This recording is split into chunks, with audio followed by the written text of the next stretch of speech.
Sampling is an important part of an observational study. When we start an observational study, first we need to determine a question of interest. Otherwise, why are we even doing this? Determine the population. The population is the group that we are interested in. This needs to be, a lot of times, pretty specific if our sample is representative of our population. So the population is the group that we're interested in. Each individual in a population is a case. Select a sample. A sample is a subset of the cases selected to represent the population.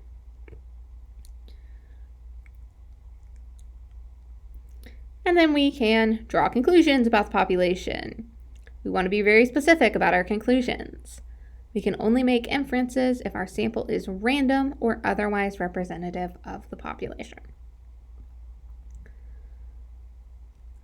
So, if you want to look at this New York Times article about finding your ideal running form, the research question they asked is, can people become better, more efficient runners on their own merely by running? The population of interest is all people. The sample was a group of adult women who recently joined a running group. The population to which the results can be generalized would be adult women if the data are randomly sampled. So, though they were interested in finding the answer to this question for all people, because their sample was only adult women, they can only generalize to adult women. They can't generalize to all people. And we have to assume that the data are randomly sampled. If the data are not randomly sampled, then we can't even generalize to all adult women. A parameter is a quantity about an entire population. It's often unknown, which is why we take a sample, such as the average running speed of all people. A statistic is a quantity about a selected sample. For instance, the average running speed of the women who recently joined the running group in the survey. We use the calculated statistic as our best estimate of the unknown parameter. So, a parameter is a quantity about a population. Parameter and population both start with P. A statistic is a quantity about a sample. Statistic and sample both start with S. Hopefully that will help you remember. Means and proportions are the most basic and commonly estimated quantities. And so this is the standard notation. For the population mean, we use the Greek letter mu. For a sample mean, we use X bar. That is how you pronounce it. It's an X with a bar over it, and we call it X bar. For a population proportion, we use P. And for a sample proportion, we use P with that little symbol over it, which is, and I kid you not, pronounced P hat. That is a hat. The P is wearing a hat, and we call it P hat. That is actually the official name that people with advanced statistics PhDs call it. And it never fails to delight me.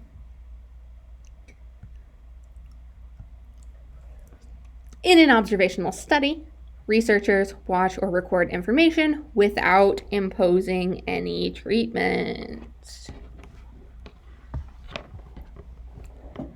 A retrospective study examines data for a sample of individuals, data that already exists. Retrospective is in the past. A prospective study chooses a sample of individuals to follow in the future. In an experiment, researchers impose a treatment to try to draw a causal conclusion about the effect of the treatment. Remember that only experiments can infer causation. An observational study cannot be used to infer causation. Well, Why would we carry out one or the other? Well, let's take a look. Anti-smoking research started in the 1930s and 40s when cigarette smoking became increasingly popular. While some smokers seemed to be sensitive to cigarette smoke, others were completely unaffected. Anti-smoking research was faced with resistance based on anecdotal evidence, such as, my uncle smokes 3 packs a day and he's in perfectly good health. Anecdotal evidence is based on a limited sample size that might not be representative of the population. It was concluded that smoking is a complex human behavior, by its nature difficult to study, confounded by human variability. No, it's not. We just didn't have good research methods back then.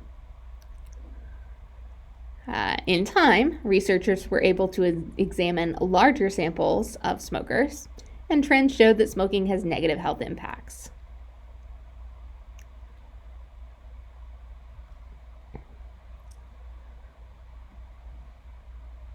Sampling is natural.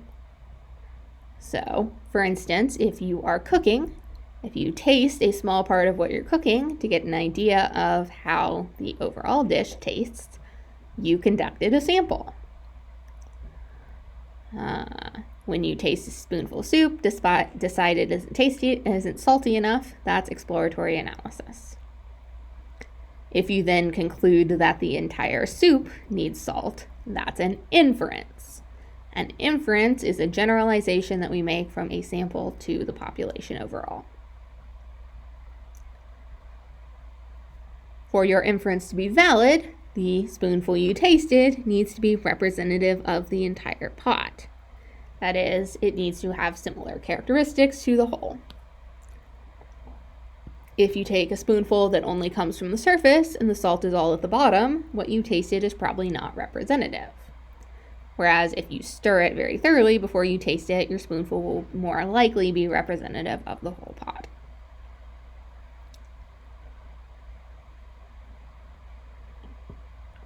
To identify the explanatory variable in a pair of variables, identify which of the two is suspected of affecting the other. So the explanatory variable is the one that is suspected of affecting the response variable.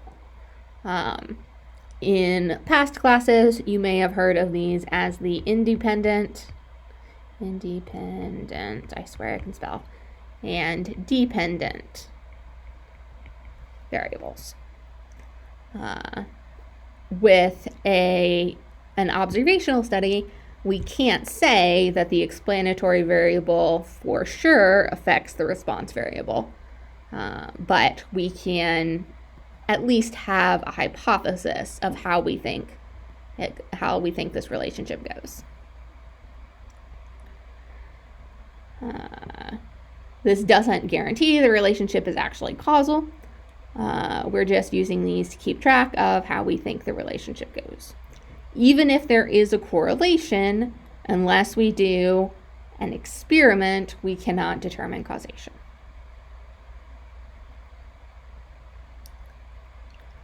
In an observational study, researchers collect data in a way that does not directly interfere with how the data arise. They merely observe, which is why it's called an observational study. Because of this, they can only establish an association or a correlation between the explanatory and response variables. In an experiment, researchers randomly assign subjects to various treatments in order to establish causal connections between the explanatory and response variables. So, with the experiment, we can, if the experiment is well designed, determine causation.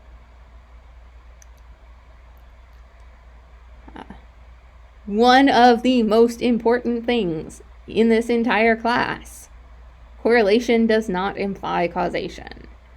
Just because two things happen at the same time does not mean that one causes the other.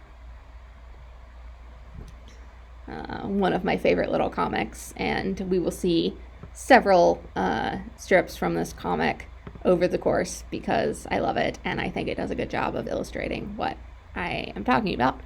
But I used to think correlation implied causation. Then I took a statistics class. Now I don't. Sounds like the class helped. Well, maybe. Get it? Haha. It's funny.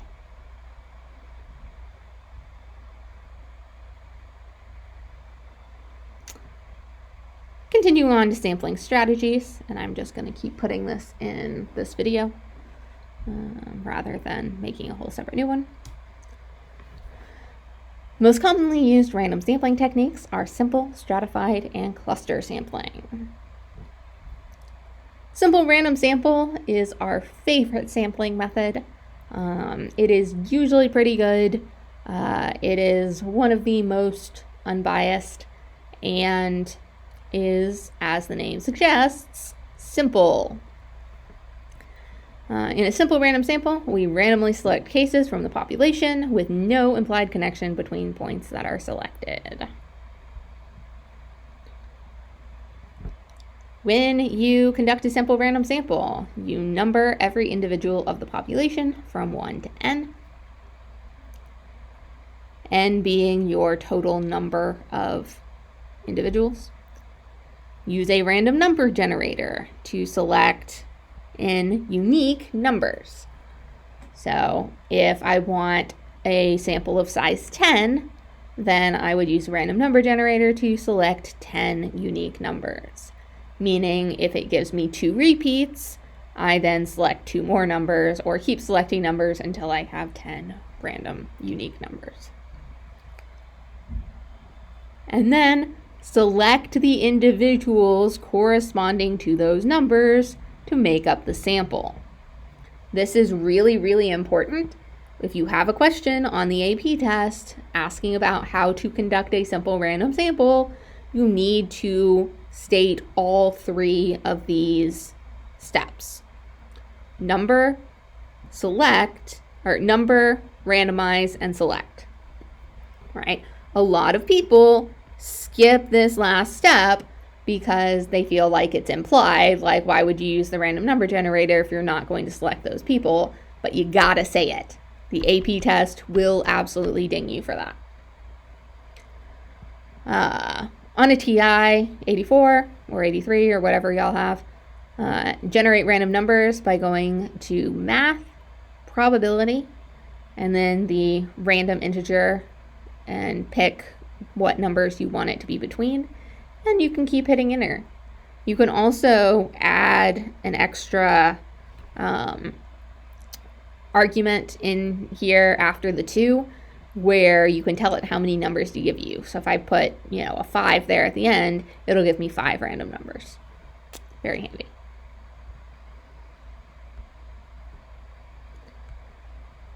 Important properties of a simple random sample.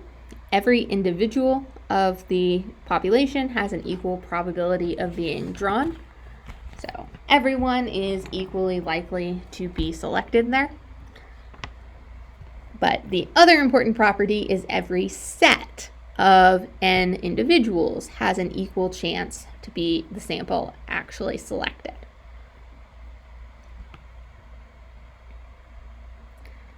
And this is the easiest to analyze.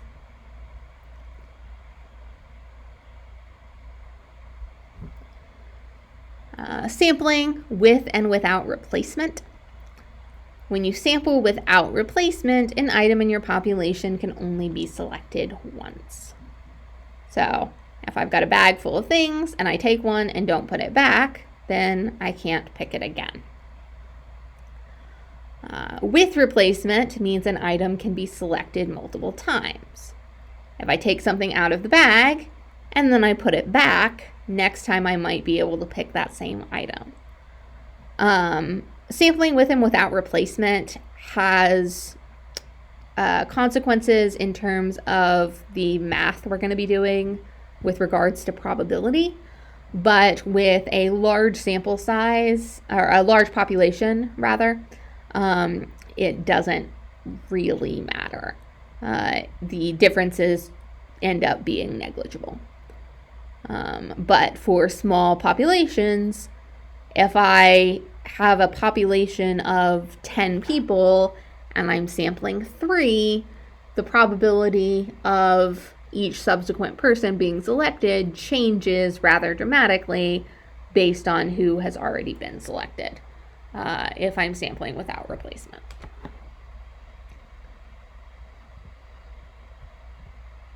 A recent study reported that high school students spend an average of 94 minutes per day texting.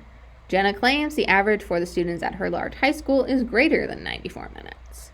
She will conduct a study to investigate this claim. To collect data, Jenna will select a sample size of 32 from the population. Name and describe a sampling method Jenna could use that will satisfy the conditions needed for inference to the population. So, she could obtain a list of all of the students in her high school, number them 1 to n, however the total number is, and then she could use a random number generator to generate 32 random numbers from 1 to n until she has 32 unique numbers, and then sample the students who correspond to those 32 numbers. All right. So, obtain or create a numbered list of all the students in the school. Use a random number generator to generate 32 different random numbers from that list, and then sample the students whose names are associated with those numbers. A stratified sample. In a stratified sample, we split people or observations up into groups that are similar, right? Or the word that we used in class, the word that we used in class was homogeneous, right? Groups that have some characteristic in common.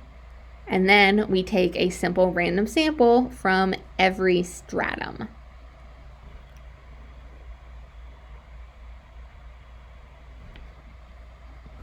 All right, divide the population into homogeneous groups of similar individuals, which are called strata. So these might be age groups. We can stratify by gender. We can stratify by race. It depends on what the question is, but whatever we think is important to the question. Then we use our simple random sample procedures to select individuals within each stratum in proportion to the stratum size. So if we have a group that is 40% people under 18 and 60% people over 18, and we want to select 10 people, we would want to select 4 from the under 18 group and 6 from the over 18 group. Notice this, not every group of size n has the same probability of being chosen, right? In that age example, it's not possible to randomly sample, to get a sample that has all people over the age of 18, for instance, or all people under the age of 18, because we have stratified the group and we're selecting from each stratum. So we are ensuring that we get people from all of the strata. Whereas in a simple random sample, you could, by random chance, get a group that is disproportionately represented.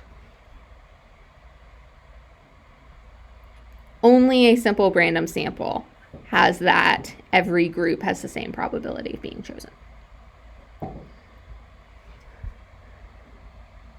Cluster samples. Cluster samples are made up of heterogeneous observations. So we split people into groups where every group is different, and then we randomly pick groups and we use all the individuals from the selected clusters. This is usually preferred because it's easier / cheaper to pick a group and then go, interview all the people in a certain neighborhood or all the people on one street or something like that, rather than having a simple random sample of people spread out all over a city.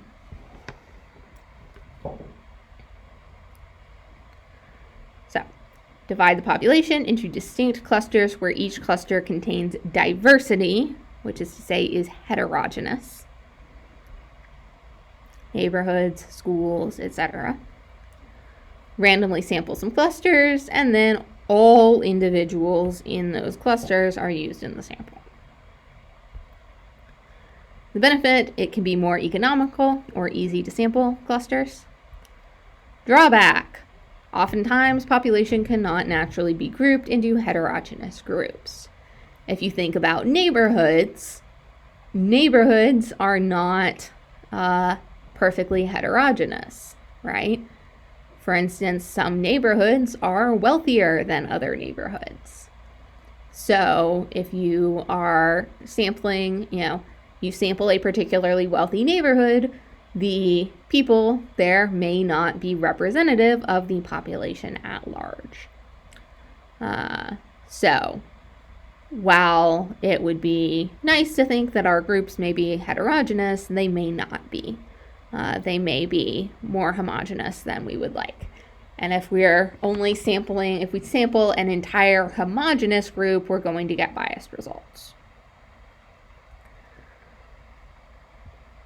Systematic sample.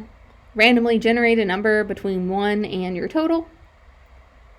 Sample that individual and every xth individual, say every 5th individual, and make that your sample. So if I've got 100 people and I need a sample of size 10, I'm going to randomly generate a number, say 47, and then I'm going to take the 47th and then every 10th individual to get my total. So 47th, 57th, 67th, 77th, 87th, 97th, and then go back around and get the 7th, the 17th, the 27th, and the 37th as well. So that ensures that you get a sample that is somewhat randomized, in that you get a random starting place, but you get a predictable sample size. This can also be an easy way to get a sample. The old-fashioned grab a phone book and, survey every 20th person in the phone book. Nobody uses phone books anymore, but you get the point. Drawback, beware of unwanted patterns.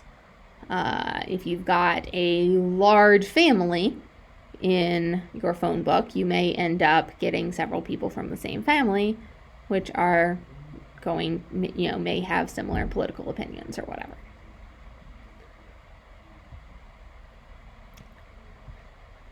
Wouldn't it be better to just include everyone and sample the entire population? Well, yes. This is called a census. We take a census in the country every 10 years, where we go and we ask everyone in the country demographic questions about themselves. Problems with taking a census. Big problem is that it's difficult to complete. There are going to be some people who are hard to locate or hard to measure. And these difficult to find people may have certain characteristics that distinguish them from the rest of the population. Right? So if we're talking about the 10-year American census, homeless people may be underrepresented in the census. Populations rarely stand still. Even if we take a census, the population changes constantly. So, we took a census last year, but now, between last year and this year, some people moved out of the country, some people moved into the country. Our results become pretty much immediately outdated. Taking a census may be more complex than sampling, and key point, expensive. When we are talking about sampling, a lot of times we are operating under certain constraints, and one of those is budget. So it costs a whole lot of money to take a census every 10 years, which is why we only do it every 10 years.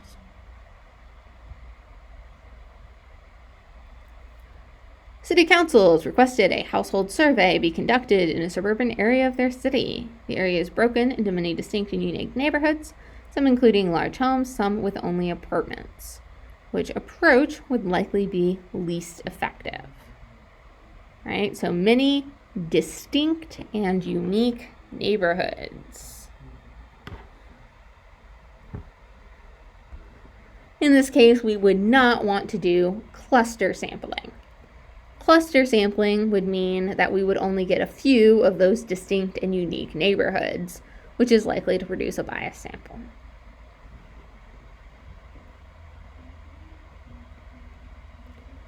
Explain in detail how to collect a sample of size 40 from a population of all students at your school using simple random sampling, stratified sampling, cluster sampling, and systematic sampling. I will leave that as an exercise to the viewer. But it would be really good practice for you to try out.